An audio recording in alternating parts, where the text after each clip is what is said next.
이어서 진주에서 전해드립니다.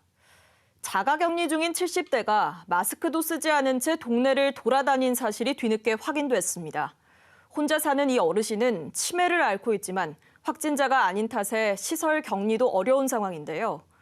홀몸 치매 환자에 대한 격리 지침이 따로 없어 방역에 구멍이 생기고 있습니다. 김효경 기자가 취재했습니다. 마스크를 쓰지 않은 어르신과 한 남성이 길 한가운데에서 실랑이합니다. 빨리 가시오 빨리 올라가시오 빨리. 이 어르신은 지난달 16일 코로나19 확진자와 접촉한 뒤 지난달 22일부터 자가격리 대상이 됐습니다. 처음에 격리자라는 그 자체를 아예 모를 정도로 왔다 갔다 하시더라고. 격리가 됐다는 그 소리를 듣는 사람들은 살짝 불안해했지 말입니다. 이 어르신은 70대 치매 환자.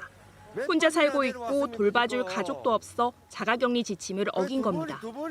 보건복지부가 장애인 대상 감염병 대응 매뉴얼을 만든 것은 지난해 6월. 장애인이 자가격리 대상일 경우 각 지역에 설치된 격리시설로 옮기고 격리시설 이용이 어려울 때는 자택에서 활동보조 등 지원 서비스를 받도록 했습니다. 하지만 보건복지부는 장애인은 시설 격리가 원칙이지만 홀몸 치매 노인에 대한 별도의 지침이 있는 것은 아니라고 답했습니다. 치매 노인은 시설 격리에 포함되지 않는 겁니다.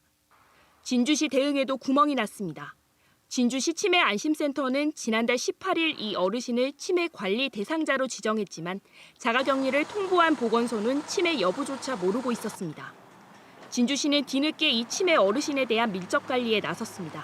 시설에서 격리가 되실 수 있는지 확인을 했었는데 일단은 병원에서는 조금 어렵다고 말씀을 하셨고요. 시간대별로 저희가 이제 할머님 댁 앞에서 이제 혹시나 격리지 이탈이 있는지 그런 여부도 확인을 했고요. 이 치매 어르신은 지난 2일 음성 판정을 받아 자가격리가 해제됐지만 홀몸 치매 노인 등 취약계층에 대한 대책 마련이 시급합니다. KBS 뉴스 김효경입니다. 산천군이 올해 공공분야 일자리로 2,000명 이상을 채용합니다.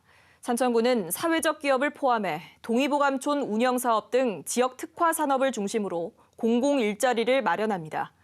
특히 청년을 우선 채용하는 등 지역 청년층을 중심으로 한 고용률 높이기에 주력할 계획입니다.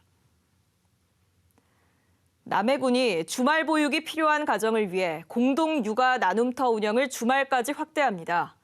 공동육아 나눔터는 모레부터 주말과 휴일 오전 10시부터 오후 5시까지 문을 엽니다.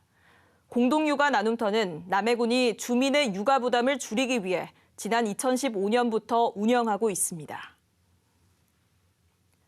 하동군이 청소년들이 동등한 교육을 받을 수 있게 교육 지원 사업을 추진합니다. 이 지원 대상은 하동 주민 중위소득 70% 이하인 가구로 청소년 1명당 10만 원씩 교육 지원 카드로 지원합니다. 신청은 이달 말까지 할 수 있고 지원금은 책 구매와 온라인 수업비로 쓸 수 있습니다. 지금까지 진주에서 전해드렸습니다.